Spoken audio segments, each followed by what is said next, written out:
नमस्कार। आज हम बात करेंगे सेलों का समांतर क्रम संयोजन। सबसे पहले मैं आपको बता दूं कि जो कोई सेल होता है उसका जो प्रतीक होता है वो इस तरीके से बनाया जाता है। ये अपना क्या होता है, आंतरिक प्रतिरोध, और ये क्या होता है आपका विद्युत वाहक बल। इसका ये धनात्मक टर्मिनल होता है, ये माइनस, इसके दो सिरे हो गए ए और बी। इसको बोलते हैं एक सेल। यानी हमेशा ध्यान रखना, सेल में एक आपका विद्युत वाहक बल होगा और दूसरा आपका आंतरिक प्रतिरोध होगा। ठीक है, तो हम यहाँ पे देखते हैं समांतर क्रम संयोजन। तो समांतर क्रम संयोजन में हम सेलों को इस तरीके से कनेक्ट करेंगे। ये आपका एक सेल हो गया और दूसरा आपका ये सेल हो गया। ठीक है, और इन दोनों सेलों को हमने इस तरीके से यहाँ पे अपना टर्मिनल ए हो गया और दूसरा हमारा टर्मिनल बी हो गया, और यहाँ आपका R1 प्रतिरोध हो जाएगा, इसका R2 प्रतिरोध हो जाएगा। यह आपका E1 विद्युत वाहक बल हो गया और इसका E2 विद्युत वाहक बल होगा। यहाँ पे जो धारा होगी वो आपकी I1 होगी और यहाँ धारा क्या होगी आपकी I2, और यहाँ जो आपका कुल धारा होगी वो क्या होगी, I होगी। तो मैं आपसे कहूँ कि बिंदु कैपिटल A तथा B के मध्य कुल विद्युत धारा, तो कुल विद्युत धारा, तो जो आपकी कुल विद्युत धारा होगी उसके लिए बात करें तो क्या होगी, I = I1 + I2। अब सवाल आता है कि यहाँ पे I और I2 का कौन सा फॉर्मूला यूज होगा। तो उसके लिए हमें हमारा सेल का समीकरण होता है, सेल का जो समीकरण होता है वो क्या होता है, उसके लिए बात करें तो E - V = IR। अगर आपको ये समीकरण नहीं पता है तो आप हमारे डिस्क्रिप्शन में जाके, वीडियो के डिस्क्रिप्शन में जाके, वहाँ लिंक गिवन है विद्युत वाहक बल के और टर्मिनल वोल्टता और सेल की समीकरण का, वहाँ जाके आप देख सकते हो। यहाँ से मुझे अगर I का वैल्यू मैं फाइंड करूँ तो I = यहाँ क्या फॉर्मूला बनेगा, E - V/R। ये किसका फॉर्मूला भाई, यहाँ पे I का फॉर्मूला बना। इसी फॉर्मूले का हम यहाँ पे यूज करेंगे। अब मैं आपसे बात करूं यहाँ पे I1 के लिए, वही फॉर्मूला क्या बनेगा आपका, तो E1 - V। एक ध्यान रखना, हमेशा अगर समांतर क्रम में होते हैं तो जो आपका विभव होता है वो समान रहता है और इसका जो विभव होगा वो भी क्या होगा, V होगा। यानी दोनों का विभव, इसका विभव भी V होगा और इसका विभव भी क्या होगा, V होगा। ये आप हमेशा ध्यान रखना। इसको मैं थोड़ा सा यहाँ लिख देता हूँ। ठीक है, तो आपके ये जो दोनों विभव होंगे वो क्या होंगे, आपके V होंगे। इसका विभव भी मतलब सेल E1 के अक्रॉस भी विभव E1 होगा, V होगा, और इसके अक्रॉस भी विभव V होगा, यानी विभव नहीं बदलेगा। तो E - V/R1। वैसे ही मैं I2 के लिए फाइंड करूं तो यहाँ पे क्या बनेगा, E2 - V/R2। इन दोनों वैल्यूज को हम यहाँ वैल्यू रखते हैं तो क्या बन जाएगा, I = E1 - V/R1 और प्लस E2 - V/R2। अब हम क्या करेंगे, इन दोनों इक्वेशंस को अलग अलग करेंगे। कैसे, वो यहां पे आप देखते हैं। हम इस इक्वेशन को वापस लिखेंगे यहाँ पे, तो क्या हो जाएगा, I = E1/R1 - V/R1 plus E2/R2 - V/R2। यानी हमने इस इक्वेशन को वापस वहां पे लिख लिया है। ठीक है, अब हम क्या करेंगे, इसमें E वाले पोर्शन को एक तरफ कर देंगे, E1/R1 उसको आ जाएगा तो प्लस E2/R2, उस वाले को उधर ले जाएंगे, -V/R1 और -V/R2। अब यहाँ से अपन क्या करेंगे, I = इन दोनों का एलसीएम ले लेंगे। तो एलसीएम लेने पर क्या हो जाएगा, ये R1 R2 हो जाएगा, और यहाँ पे क्या हो जाएगा भाई, R1 देंगे तो E1।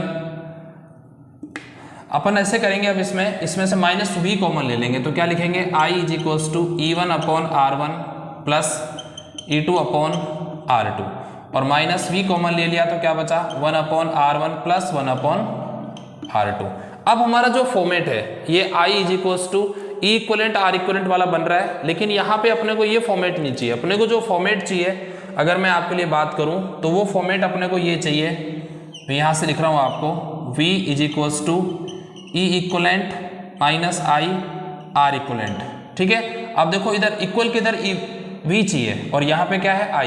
तो अपन क्या करेंगे, इस वाले पार्ट को उठा के इधर पक्षांतर कर देंगे और i को उधर पक्षांतर कर देंगे, तो ऐसी सिचुएशन बनने की कोशिश हो जाएगी। ठीक है, तो अपन देखते हैं यहाँ पे तो क्या हो जाएगा, इधर आके प्लस का भी हो जाएगा और क्या बचेगा 1/, इसका एलसीएम भी ले लो आप, R1 R2, तो यहाँ पे क्या बचेगा ये R2 प्लस R1। ठीक है, इज इक्वल्स टू, इसको अपन एज इट इज लिखेंगे, इसका भी एलसीएम ले लेंगे R1 R2 का, तो R1 देंगे तो क्या बचेगा E1 R2 plus E2 R1। ठीक है, ये आपका कॉन्सेप्ट ये वाला बचा, इसका एलसीएम लेके अपन यहाँ अब इसको माइनस आई, यानी अपने पास ये सेपरेट हो गया। ठीक है, इसके बाद हम क्या करेंगे, इस वाले पोर्शन को उठा के इधर ले जाएंगे, तो हमारी नेक्स्ट स्टेप जो होगी वो हो जाएगी v इज इक्वल्स टू, यहाँ पे E1 R2 plus E2 R1 upon R1 R2, इसको अपन ने सेम लिखा। इस वाले को अपन उधर ले जाएंगे तो यहाँ पे इसके मल्टीप्लाई हो जाएगा, अपॉन में आता है, लेकिन अपॉन से देखो ये भी डिनोमिनेटर में यानी अंश में हर में है, जब नीचे से ऊपर ले जाएंगे तो उसको पलट देते हैं यानी उल्टा करके लिख देते हैं। तो यहाँ क्या हो जाएगा आपका R1 R2 upon R1 plus R2। ठीक है, और माइनस आई के साथ भी आ जाएगा R1 R2 upon R1 plus R2। तो यहाँ इससे ये क्या हो जाएगा, कैंसिल हो जाएगा। तो हमारा जो नया बचेगा पोर्शन, अब उसके लिए बात करें तो मैं इसको वापस यहाँ लिख देना चाहता हूँ, ये मिटा देना चाहता हूँ यहाँ पे, ताकि आप प्रॉपर इसको समझ जाओगे। तो अपन इसको वापस इस वाले पोर्शन को यहाँ लिखते हैं, तो क्या हो जाएगा v इज इक्वल्स टू, यहाँ पे बचा आपका E1 R2 plus E2 R1 upon R1 plus R2, क्योंकि ये तो इससे क्रॉस हो गया, ये बचा, इसको अपन में लिख लिया, माइनस यहाँ पे क्या लिख देंगे I, ये हो जाएगा R1 R2 upon R1 plus R2। ठीक है, अब अपन इसको क्या बोल सकते हैं, यहाँ पे E1 R2 plus E2 R1 upon R1 plus R2 को अपन बोल सकते हैं E इक्वलेंट।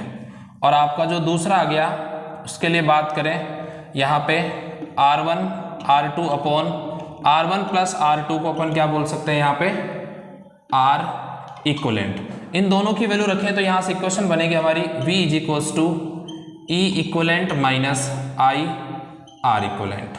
ठीक है, मैंने कहा था ना ये इक्वेशन सीरीज में भी, श्रेणी क्रम में भी यही आएगी और समांतर क्रम में भी यही आएगी, लेकिन चेंज क्या होगा श्रेणी क्रम समांतर क्रम में, यहाँ E इक्वलेंट की वैल्यू इस तरीके से निकालेंगे, R इक्वलेंट की वैल्यू इस तरीके से निकालेंगे, और वहां पे अलग आपको दे रखी थी। ठीक है, अब आपका सवाल पूछा जाता है कि यदि n श्रेणी क्रम में जुड़े हों तो अपन कैसे निकालेंगे। तो इधर देखना, थोड़ा स्पेस का यहाँ देख लेते हैं अपन, तो क्या बनेगा भाई, यहाँ पे देखें तो लिख देंगे यदि n सेल किस में जुड़े हों, श्रेणी क्रम में नहीं, समांतर क्रम में जुड़े हों, किस में जुड़े हों, समांतर क्रम में जुड़े हों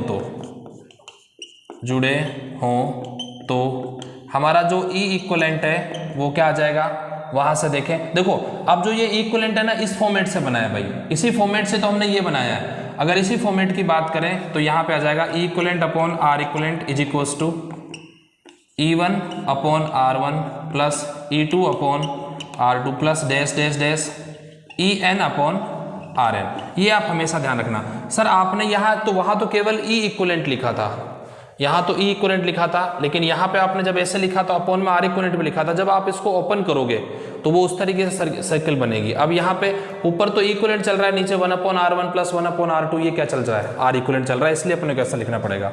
और उस वाले फॉर्मेट को लिखें तो क्या लिख देंगे अपन, 1/R equivalent is equals to 1/R1 plus 1/R2 plus dash dash dash 1/RN। इस तरीके से हम इसको निकालेंगे। ठीक है, अब सर यहाँ तो आपने ये R इक्वलेंट लिखा था, जब इसको अपॉन में ले जाओगे, इसको ओपन करोगे तो आपका एक्चुअल में ये जो फॉर्मेशन है इसी से तो आया, तभी तो ये बना। तो जब R इक्वलेंट को अपन निकालते हैं, R इक्वलेंट होता है यहाँ पे तुल्य आंतरिक प्रतिरोध, तो अपन उसको इस तरीके से निकालेंगे। ठीक है, तो समांतर क्रम का अगर अपने दो सेल जुड़े हैं तो इस सूत्र से R इक्वलेंट और E इक्वलेंट निकाल के यहाँ पे वैल्यू पुट करेंगे, आंसर आ जाएगा। अगर मान लीजिए दो से अधिक यानी बहुत सारे सेल जुड़े हुए हैं तो R equivalent upon E equivalent upon इससे निकालेंगे, फिर इससे निकालेंगे। ठीक है, और इसी तरीके से कुछ और वीडियोस अगर आपको चाहिए, कुछ और टॉपिक्स में आपको जानकारी प्राप्त करनी है तो आप कमेंट बॉक्स में जरूर कमेंट कर दीजिएगा, और डेफिनेटली आपको उन पर भी हम जल्द से जल्द वीडियो बनाएंगे। ठीक है, थैंक यू।